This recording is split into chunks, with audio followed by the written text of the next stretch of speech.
പ്രിയരെ, 2023 synodal news പുറത്തു വന്നതോടെ എറണാകുളം അങ്കമാലി മേജർ അതിരൂപതയിൽ സിനഡ് കുർബാന നടപ്പാക്കണം എന്ന മുൻ സിനഡ് തീരുമാനം ഫലത്തിൽ അസാധുവായി.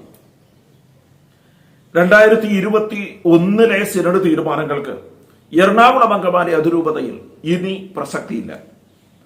കാനൻ നിയമപ്രകാരം ഒരേ വിഷയത്തിൽ 2 തീരുമാനങ്ങൾ ഉണ്ടായാൽ അവസാന തീരുമാനത്തിന് മാത്രമാണ് നിയമസാധുതയുള്ളത്. അതിനാൽ അതിരൂപതയിലെ കുർബാന സംബന്ധിച്ച 2021 തീരുമാനം ഇപ്പോൾ അസാധുവാണ്. 2023 സിനഡൽ ന്യൂസ് വ്യക്തമാക്കുന്ന ചില സുപ്രധാനമായ കാര്യങ്ങളുണ്ട്. അതിൽ ഒന്നാമത്തത്, സിനഡിനോ മേജർ ആർച്ച് ബിഷപ്പിനോ എറണാകുളം അങ്കമാലി അതിരൂപതയുടെ മേൽ യാതൊരു അധികാരങ്ങളും ഇല്ല എന്നതാണ്. Evaluation of the present situation in the arch eparchy of Ernakulam Angamaly എന്ന തലക്കെട്ടോടുകൂടി പേജ് നമ്പർ 24 എഴുതിയിരിക്കുന്നത് ഇങ്ങനെയാണ്: The major archbishop moderated this part of the sittings. He pointed out that the administration of the Archeparchy of Ernakulam Angamali is done through the apostolic administrator under the direct supervision of the apostolic see. അടുത്ത വാചകം ഇങ്ങനെയാണ്: The synod and the major archbishop cannot directly intervene in the administration of the Archeparchy. സിനഡിനോ major arch ബിഷപ്പിനോ എറണാകുളം അങ്കമാലി അതിരൂപതയുടെ യാതൊരു കാര്യങ്ങളിലും ഇടപെടാനാവില്ല എന്നാണ് അർത്ഥം. ഈ ബോധ്യം ഈ ബിഷപ്പുമാർക്കുണ്ടായിരിക്കെ തന്നെയാണ് ഈ അതിരൂപതയിൽ കലാപമുണ്ടാക്കാൻ സിനഡ് ബിഷപ്പുമാർ ഒരുമിച്ച് ഒപ്പിട്ട് 2024 ഒരു സർക്കുലർ ഇറക്കിയത്. ഹൃദയ കാഠിന്യം കൊണ്ട് അന്ധരായി മാറിയ സിനഡ് ബിഷപ്പുമാർ ഇത്തരം കുൽസിത പ്രവർത്തനങ്ങളിൽ നിന്ന് ഇനിയെങ്കിലും പിന്മാറണം.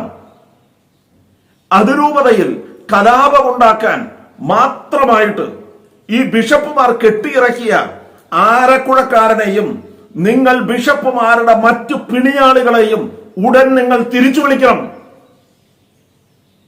ഇനിയും സർക്കുലറുകളുമായി ഈ അതിരൂപതയുടെ പരിസരത്തേക്ക് നിങ്ങൾ ബിഷപ്പുമാർ വന്നു പോകരുത്. കാരണം നിങ്ങൾക്ക് ഞങ്ങളുടെ മേൽ യാതൊരു അധികാരങ്ങളുമില്ല.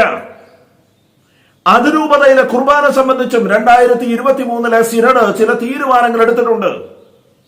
അതിൽ ഒന്നാമത്തത്, ബിഷപ്പുമാരുടെ ഒരു കമ്മിറ്റി ചർച്ചകൾ നടത്തി അതിന്റെ നിർദ്ദേശങ്ങൾ റോമിലേക്ക് സമർപ്പിക്കുമെന്നതാണ്. ഈ തീരുമാനങ്ങളുടെ ഡിസിഷൻസ് എന്നെഴുതിയോടത്ത് 2ാം നമ്പർ തീരുമാനമായി ഇത് എഴുതി ചേർത്തിട്ടുണ്ട്. ആ കമ്മിറ്റിക്ക് വേണ്ടി ഒരു ടേംസ് ഓഫ് റെഫറൻസ് സിനഡ് ചർച്ച ചെയ്ത് തീരുമാനിച്ചു. At the end of the discussion, the terms of reference was determined as follows എന്നാണ് സിനഡൽ ന്യൂസ് പറയുന്നത്. അതുപ്രകാരം റെഫറൻസ് 2.1 പറയുന്നത് കത്തീഡ്രൽ ബസിലിക്കയിൽ ഒരു സിനഡ് കുർബാന ചെല്ലണമെന്നാണ്. റെഫറൻസ് 2.5 പറയുന്നത് പിൽഗ്രിം സെന്ററുകളിൽ ഒരു കുർബാന ചൊല്ലണമെന്നാണ്. റെഫറൻസ് 2.6 പറയുന്നത് മൈനർ സെമിനാരിയിലും മറ്റ് ഫോർമേഷൻ സെന്ററുകളിലും ഒരു കുർബാന ചെല്ലണമെന്നാണ്.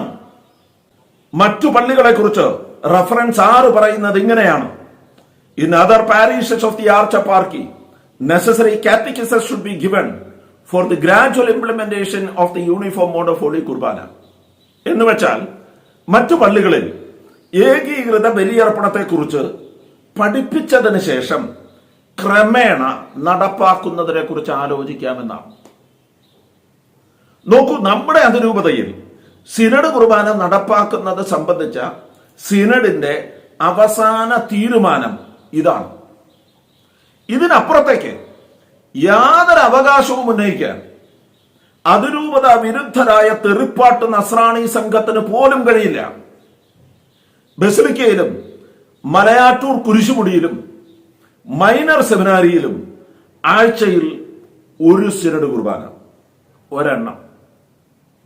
മറ്റു പള്ളികളിൽ പൂർണ്ണമായും ജനാഭിമുഖ കുർബാന. അതാണ് സിനഡിന്റെ അവസാന തീരുമാനം. എന്ന് വച്ചാൽ ജനാഭിമുഖ കുർബാന പൂർണ്ണമായി വിജയിച്ചു എന്നർത്ഥം. ഈ വിജയം ആരും നമ്മുടെ കൈവെള്ളയിൽ താലത്തിൽ വെച്ച് തന്നതല്ല. വർഷങ്ങൾ നീണ്ട പോരാട്ടത്തിലൂടെ നമ്മൾ നേടിയെടുത്തതാണ്. അതിനെ അട്ടിമറിക്കാനാണ് ഈ തെറിപ്പാട്ട് സംഘത്തിന്റെ പടപ്പുറപ്പാട്. നേരിടാൻ നമ്മൾ തയ്യാറാണെന്നേ. അൽമായ മുന്നേറ്റം സർവസജ്ജരാണ്.